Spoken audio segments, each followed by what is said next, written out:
What's up, guys? Welcome to another video. Today we're going to be looking at Curse of the Dead Gods, a game that I started playing yesterday on stream, twitch.tv/Renaissance, quick plug.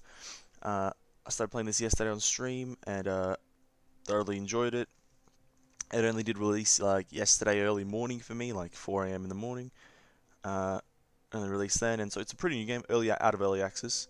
It's been known about for a while. Uh, but yeah, it's out now. I thought I'd give it a little showcase and see what it's about. Kind of showcase it, show people what it's about, uh, show some gameplay, show some game mechanics. Hopefully, people get an understanding of what they're buying if they so choose to buy it. I'm just going to show you the intro zone. So you do a little tutorial level where it shows you kind of like the parrying and all that stuff and the different kind of game mechanics. But into the main zone, you get here after the little tutorial, and this is where you spawn. And you kind of get this screen. So this is talents, these little game-changing talents that kind of help you throughout the levels. You can have a bunch of different combinations, but these, you buy them and they help you throughout the levels. Forsaken Weaponry, you unlock these weapons with coins, and you can only get these weapons after unlocking them. Other than that, there are a preset of weapons that you can get without these unlocked. The weapon altars, this is just pretty much those altars that you saw at the start there. These little here, they can hold different weapons and whatnot. So if I want to start a run with these weapons, I can choose these ones. If I want to start a run with these weapons, I can choose these ones. Haven't unlocked these yet, because I only have like 4 hours in the game.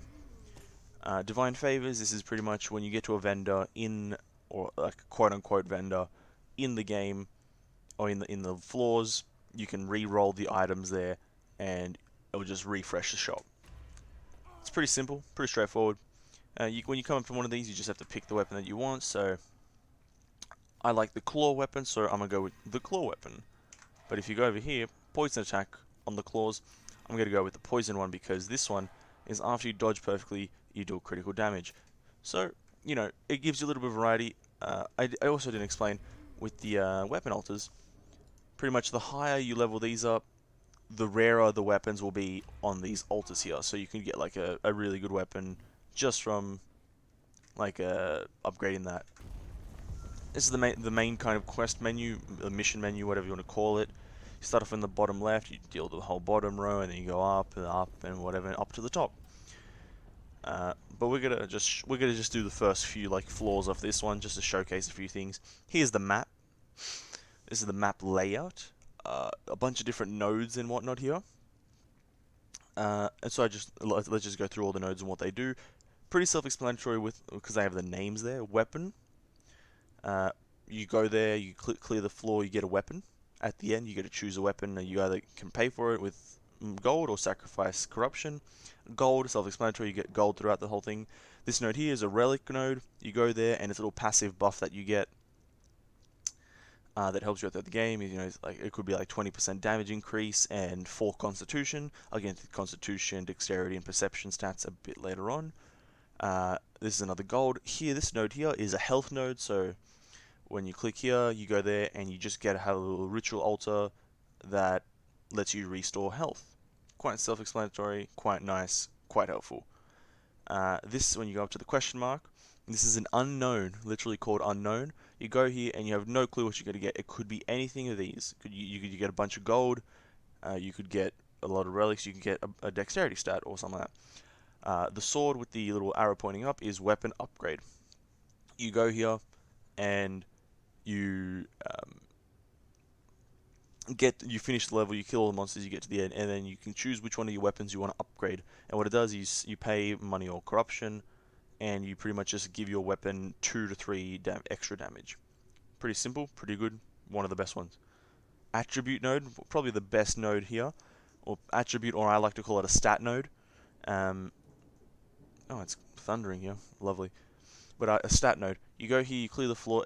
Pretty much when you get into any of these, before you actually get anything, you have to clear the floor. You clear the floor and you get to pick out of 2 stats or both of them. So out of the 3. So you might get Constitution and Dex, or the third option would be both of them. Obviously, it's going to be more expensive. But that's pretty much all the unique nodes on here. There's not many other different nodes. You got all the ones here. Actually, no, that's all of them. That's all of them. I actually have yet to encounter a challenge node, so I don't really know what that means or that is. So we won't go into that.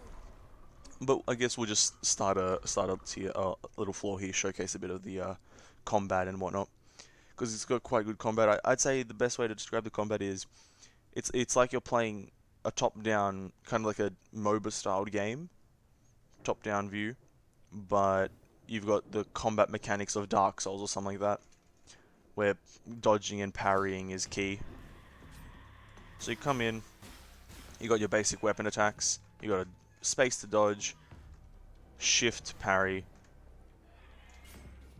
I've got a shield now, so parrying is useful. You can attack with the shield. Waiting for him to just attack me so I can actually parry. Parry him and he gets this little shield buff, or debuff, which weakens him, taking more damage. But let's just kill them. Light up the braziers here are lightable to pretty much give you a better view of the game. And light is actually quite an important mechanic in the game. So, at the start of the game, it's explained that you have 50%, I think it is, increased damage taken whilst you are in the dark. Now, if you're a god gamer like myself and just don't get hit, then that means nothing to you.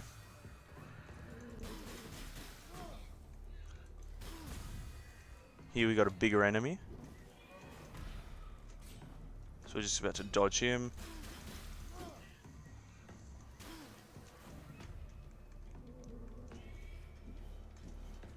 And so, something that actually I'll just quickly explain is, as you pretty much play this first level, you won't run into any elite enemies, but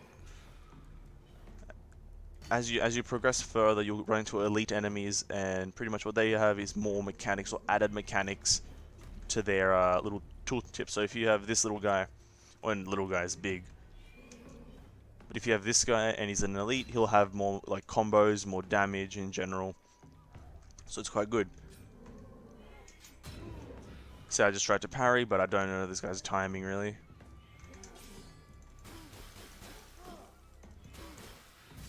Actually, a key part of the combat in this is actually comboing your attacks. So, if you notice there, when I attacked, so I do left click, right click, pretty much does a combo. So you go into two main hands, one offhand, and it deals a bit more damage because your offhand does more damage. But it's a good way to get an offhand attack at the same speed, because the offhand attack is just generally slower.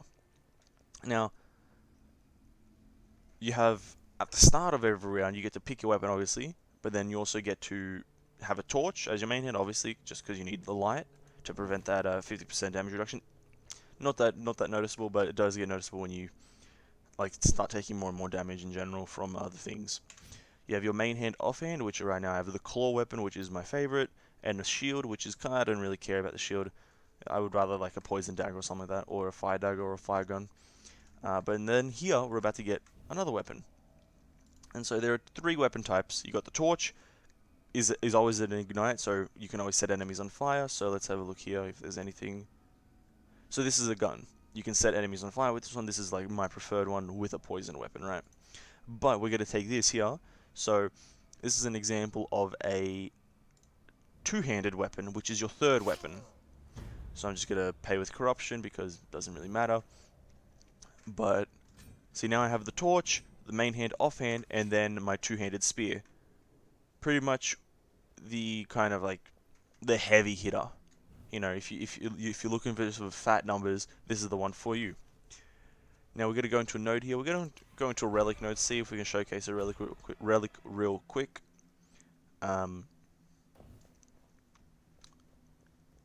See if we can find one. Hopefully it doesn't take too long.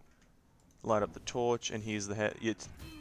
Be careful though if you do use a heavy weapon, because it does use stamina every time you attack.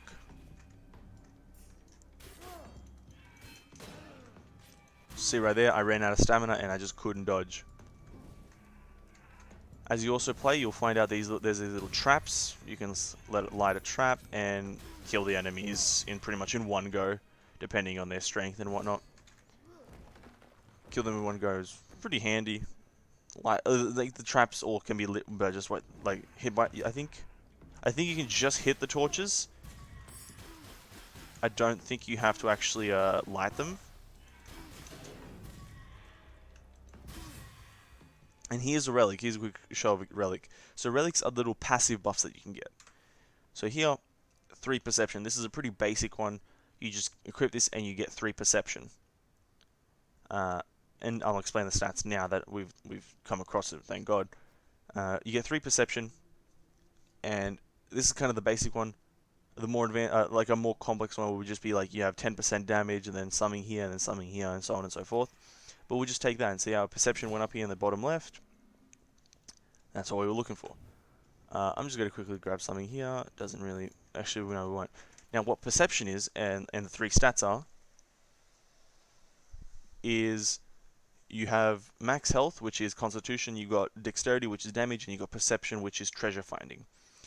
And so you'll get these randomly throughout the thing. You know, you can just get them given to you by the stat nodes on the map, or you can get them through relics like this. A better way to get them through the relics, though, is to have like a main stat here, like 10% damage increase or something like that, and then perception or some shit. But for now, you can just get them like this. You can get them... You can't get them on weapons, but weapons can actually get damage buffs from them. So it's got quite intuitive like damage multipliers in different ways and whatnot, which I quite like. And pretty much the final game mechanic I think that needs to be explained is the part that kind of hurts you throughout the runs, is the curses. And the curses are pretty straightforward. This little purple bar down here in the bottom right, as you play, or as you get hit, or as you go through floors, or as you do anything really, it'll slowly go up. Your general skill determines how fast it goes up, kind of. So be wary, kind of be careful when taking damage from certain enemies. It can give you corruption. And every 100 corruption gives you a curse. And a curse is kind of like a detrimental thing, quote unquote. Some can be relatively useful, some can hurt you in the long run, especially the 5th curse, which is meant to be like kind of game ending almost. But yeah, the curses are game changers, and every 100 you get a curse. And so you get corruption, rather. You get the corruption bar from different things, like going through the end door here. When you go through the end door, you get corruption. When you go to an altar, you can just always pay with corruption. It says offer blood, but you actually offer corruption, which is, you know, up and down. Of like, it should be like that, but whatever. But this is an example of a useful weapon or relic. Gold offerings remove 10 corruptions. So when I offer gold, I lose 10 corruption. Quite handy, kind of eh. But yeah, that's the corruption. You got gold, you got favors. The favors here, you know, you refresh a shop. I've only got 3 favors, so I can only refresh it 3 times. But that's pretty much it. As you progress, you'll find bosses. I don't want to show too much of this because, you know, spoilers obviously. Don't want to show too much. But that's pretty much every game mechanic that I can think of. That's kind of that stands out and is important. You got the dodge, you got the parry. There's perfect parries and perfect dodges and whatnot. So obviously, be wary of that. You have to do it correctly in time and whatnot. You got the light mechanic. If you're in the light, you take less damage than compared to in the darkness. And that's pretty much it.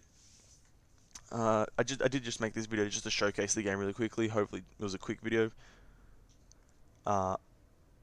If you like the video, like and subscribe, leave a comment. If there's anything I missed, anything you want to add, put in the comments. I stream this game and many other games on twitch.tv/Finessence. Drop by if you enjoy.